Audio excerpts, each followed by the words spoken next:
ব্লাউজৰ হুকপটিটো মই শুদ্ধকৈ লগাবলৈ দেখাই দিম আজি একেবাৰে জুম কৰি কাৰণ হুকপটিটো লগাওতে বহুতে অসুবিধা পায় ৰাইট সাইড আৰু লেফট সাইডৰ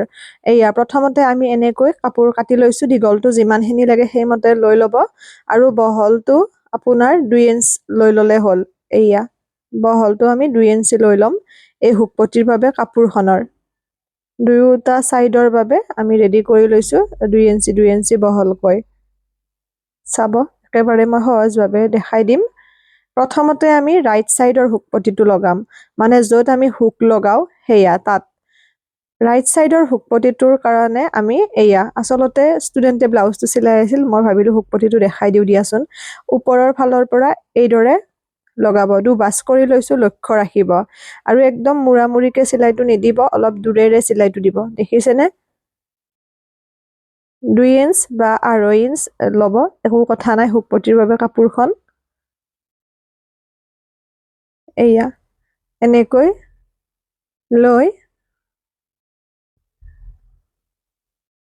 এটু হৈছে ৰাইট সাইডৰ হুকপটি আমাৰ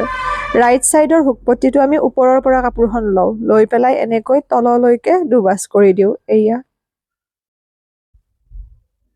এটু হৈছে ৰাইট সাইডৰ মানে ভাল সাইডে আমি লৈ পেলাই চিলাই মুটুকাই পেলাই উলুটা সাইডৰ পৰা আমি ফিনিশিং কৰি দিও এটু হৈছে ৰাইট সাইডৰ লেফট সাইডৰটো আমি উলুটা সাইডত লৈ পেলাই ৰাইট সাইডে আমি মুটুকাই পেলাই প্লেন মানে কৰি দিও ফিনিশিংটো চাব এয়া এটু হল আমাৰ ৰাইট সাইডৰ মানে যত আমি হুক লগাও হেতু সাইডৰ এটু হুকপটি দেখিছে ধৰিব পাৰিছে এবাৰ লেফট সাইডতটো চাব এয়া 2 ইঞ্চি বা 2.5 ইঞ্চি হিচাপত লব কাপোৰখন এবাৰ আমি উলুটা সাইডৰ পৰা লৈছো কাপোৰখন দেখিছে ব্লাউজটো উলুটাই লৈছো উলুটা সাইডৰ পৰা হুকপটিটো আমি লগাই দিছো লগাই দি ভাল সাইডলৈকে আমি মুটুকাই পেলাই দিম আশা কৰো বুজি পাইছে আমাৰ 10 তাৰিখৰ পৰা অনলাইন ক্লাছ আৰম্ভ হ'ব যদি কোনোবা জয়েন হ'ব বিচাৰে হোৱাটছএপত মেছেজ কৰিব নাম্বাৰটো দি দিছো মই এই ভিডিওটোৰ ওপৰৰ লিংকত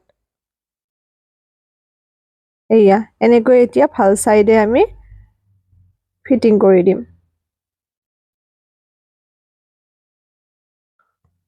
এইটো হৈছে হুকপটি লগোৱাৰ নিয়ম আশা কৰো যি সকলে প্ৰবলেম পাইছিল সুবিধা হ'ব আৰু পাইপিং লগোৱাটো মই আপোনালোকক দেখাই দিম আজি সহজ পদ্ধতিত এয়া দুটা সাইডৰ মই দেখাই দিছো এটা লেফট সাইডৰ যত দৰি দিও আৰু এটো ৰাইট সাইডৰ এইদৰে হুকপটি কেইটা আপোনালোকে লগাব আৰু চিলাইবোৰ সমানত পৰিব লাগিব